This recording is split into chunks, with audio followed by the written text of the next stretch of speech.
I don't know if it's because I've been entrenched in the news for the past several years, but it really does feel like to me that things are substantially worse than they've been in a long time. And I'm speaking in terms of not like on the ground protests and rioting, because I know I do think we've seen an escalation. It has been worse in the past. You know, we've had big protests, but it was always typically like protester versus government. And now it's pretty much people versus people. So, excuse me, it feels to me when you see stories about this woman harassing this 74-year-old Jewish man, sounds like things are getting bad. You may have heard of this story. This woman went to a Starbucks apparently and started like just yelling and screaming at this guy and demanding other people get up and yell at him too. And everyone kind of just was like, But here's the update. This woman, who clearly has Trump derangement syndrome, has been fired from her job. So let's start from the beginning so we can better understand what happened. Music store employee who abused an elderly man wearing a MAGA hat outside a Palo Alto Starbucks and boasted about it online is fired after her boss finds out. Rebecca Mankey. Wow, her last name is Mankey. That kind of sucks. If you're not familiar, Mankey is a pig monkey Pokemon. From Palo Alto, California, allegedly branded the 74-year-old Jewish Trump supporter racist and a Nazi before boasting about her attack online. Mankey admitted in a long Facebook post that she shouted at Victor and called for anyone who saw the man to please confront him for what? Just for what? What world do these people live in? The post was spotted by her boss, which eventually led to Mankey losing her job. I'm sorry. Mankey is a pig monkey Pokemon. I'm sorry. That's a terrible name. I'm not trying to be a dick. So here's her original post. Did anybody in Palo Alto know this freak? He was sitting in Starbucks. I think he lives in Palo Alto.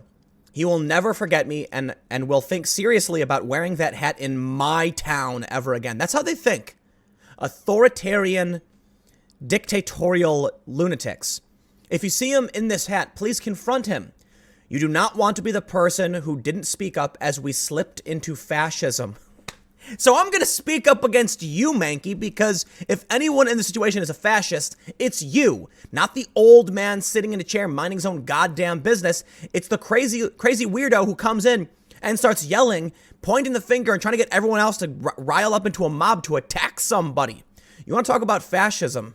My God. I yelled at him, called the entire Starbucks to order, and yelled at him more about how it's not okay to hate brown people. He threatened to call the cops. I left after yelling at him some more. So here, listen. I just gotta. Why is it that the left repeatedly runs opinion pieces in the New York Times, Huffington Post? There's a couple others, but I'll just cite these two big ones that were in the press, rejecting interracial dating. When you look up, like I kid you not, Google search interracial dating and woke, and you will find stories about people talking about how in the woke community, interracial dating is frowned upon. Then you have this white woman who's claiming that she's fighting fascism, screeching at a Jewish man. You have to explain this to me, because from the real world where people are, good Americans who believe in liberalism, and I don't mean like the colloquial liberal. I mean liberalism in the terms of like liberty and freedom. Just to clarify, the United States and many Western nations are called liberal democracies. That doesn't mean they're not constitutional republics. Liberal democracy refers to the rights of English common law and democratic institutions. Not that the law is formed by democracy. The point is that we live in a society that believes in freedom.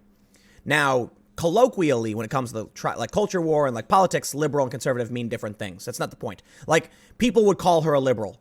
Anything but a liberal. This woman is not a liberal, okay?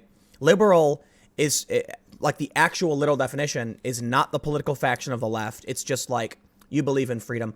But let's just, it's someone who adheres to the ideas of liberty to an extent. Like, libertarian is much, much more for freedom. But this person is closer to fascist than anything. So we'll read on. When I walked back by after picking up my lunch, he was still there. I went back in and yelled that I'd changed my mind and wanted him to call the police because I wanted to know his name, where he lived, his wife's name, and where his kids went to school. When you call the police and file a complaint against someone, they don't give the perpetrator your private information. Are you nuts? I called him more names and told him to call the police. Then I yelled and asked someone else at Starbucks to call the police. He wouldn't call the police, so I called him a wimp. He got his stuff together to leave. I followed him to the register when he complained about me, then chased him out of Starbucks, yelling at him to get the F out of my town and never come back. At one point, he tried to trip me up by asking if I lived in Palo Alto. He wasn't expecting me to say that I was Palo Alto born and bred. I think he lives in Palo Alto. Please send me a DM if you see him anywhere. The part that was really heartbreaking to me was that in a full Starbucks, I was the only person yelling at him. There were other white people there who should have called him out. It is the duty of every white person in America to stand up to this every day. Oh, hold on. Whoa. Full stop. Is this a white woman calling on white people to rise up to harass Jewish people? Like this guy specifically, is it an old Jewish man? Because of his hat? That sounds awfully familiar. It is the duty of every white person, yada, yada, yada, to stand up every time they see it. Don't be the person who does nothing to protect our brothers and sisters from this hatred. It's not okay. I'm so confused. Whose hatred? Yours? Everybody was minding their own goddamn business. You're the crazy, hateful person. People are terrifying. In an interview with KTVU, the Trump supporter, who gave his name only as Victor, said those criticizing people for wearing the red hat have Trump derangement syndrome. Bravo, old man. He added, if you can't tell the difference between a Make America Great Again hat and a hat that's a Nazi hat or a KKK hat, I would say you are deranged. She is. Absolutely. This woman came over and not only started screaming at me, she turned to the Starbucks audience and said, hey, everybody come here. This guy's a racist. This guy hates brown people. Victor was wearing a yarmulke, is that how you pronounce it, on his head under his MAGA hat, claimed that the woman also called him a Nazi. In a post on her now deactivated page, Mankey admitted the dispute. I yelled at him, called the entire Starbucks to order. We read that part already. He wouldn't call the police. We read that part already.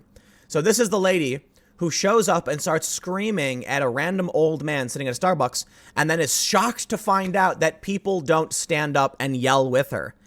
I gotta say, here's this old man. Look at this. He's just like a little old man. He's enjoying his coffee on his table with what looks like some kind of tinfoil of some sort, minding his own goddamn business. This person walks in and thinks he's the weirdo, and here's the problem. She starts yelling and then is shocked to find out no one joins her. I think most people would look at a person like this and say, you're not right, okay? I'm not trying to be a dick. Well, she got fired. Richard Johnson, the owner of the store Mankey worked, said she was fired because her actions conflict with his own beliefs and values. Music has historically been something that has brought people of diverse sociopolitical backgrounds together, the store said in a statement earlier this week.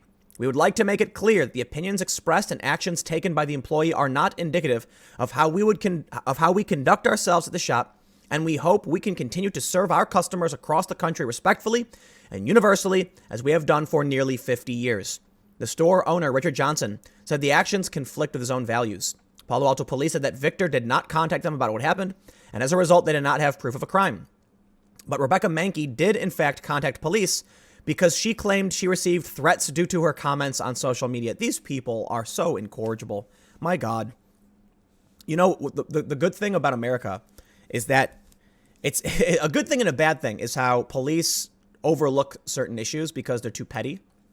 It's kind of an annoying thing when someone, will screw with you, push you around, actually break the law, and the cops are like, we're not going to do anything about it. At the same time, it's also a good thing that this lady comes out, shrieking and then gets a bunch of threats on the internet, and the police also say, yeah, whatever. Because in the UK,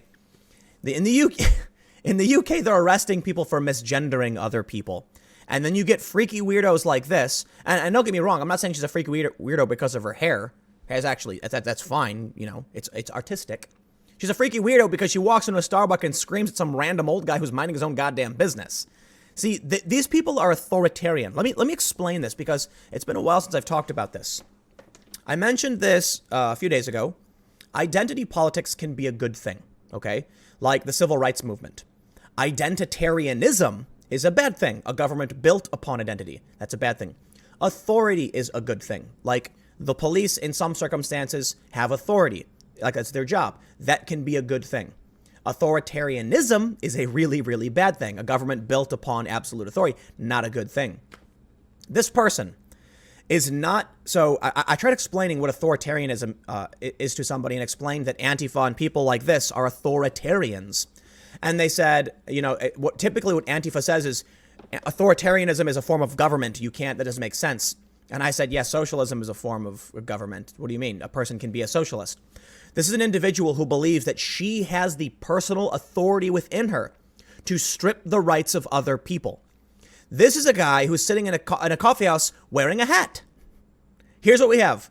A man in a coffee house wearing a hat. That's all he did. And a woman coming in, yelling and demanding everyone else stand up and start screaming at this guy and, essentially harassing this guy. Yes, she's trying to wield authority against someone else who did nothing. These people want a government where they can just do that. But it's really, really funny. I don't know why they think, what we saw in the past few days, two protesters at a university protesting CBP, they're being charged. The French government was just censored by itself. They passed a law about fake news, tried to buy ads on Twitter, and Twitter said, we can't. It's against the law you passed. It's like there's something funny about how this stuff blows up in their faces all the time because they're just out of their minds. But it is rather scary when you realize that there's a lot of them, and there's a lot of them in government and industry. So, I will add one more thing because there was like a debate that happened last night with Sargon and Hassan Piker and Destiny and Nick Fuentes. I'm not familiar with who Fuentes is for the most part, but I guess they were saying that he was like alt-right or something. I don't know who he is. But a few things I find funny, just as a side note, that Hassan tried going on Twitter and claiming that I was alt-right or something. And I've literally never done a debate like he has with like an alt-right person or whoever Nick Fuentes is. Like that makes Hassan more, much closer to the alt-right than I would be. But also that, I shouldn't get into it. I don't want to get into that. I'm going to leave that for another video if I do get into that. But I will bring up the point that what he doesn't realize when Hassan brings this up, Hassan was bringing up that profit is theft. It's kind of a tangent issue, but I'll say it anyway, just because it was in my mind. If you're not familiar with the Young Turks, but he brought up that profit is theft, and these people don't understand they're authoritarian in that the idea. So first, profit is you do work. Let's say I'll explain it very simply. You build a birdhouse. It costs you $20 to buy the wood. You make the birdhouse. You sell the birdhouse for $30. It cost you $20 to make, so you're in the hole. That $30 now puts you at plus 10. That $10 is your profit. It's what you earned off your work. Hassan thinks profit is theft. He quite literally said that. You have a lot of these people who are rising up. The Young Turks are very influential, and they're authoritarian. They believe that you shouldn't be allowed to control your own assets and resources. But I guess that's all I really want to say. I'm going to leave it there. Stick around. I'll have another video coming up at 1 p.m., and I will see you then.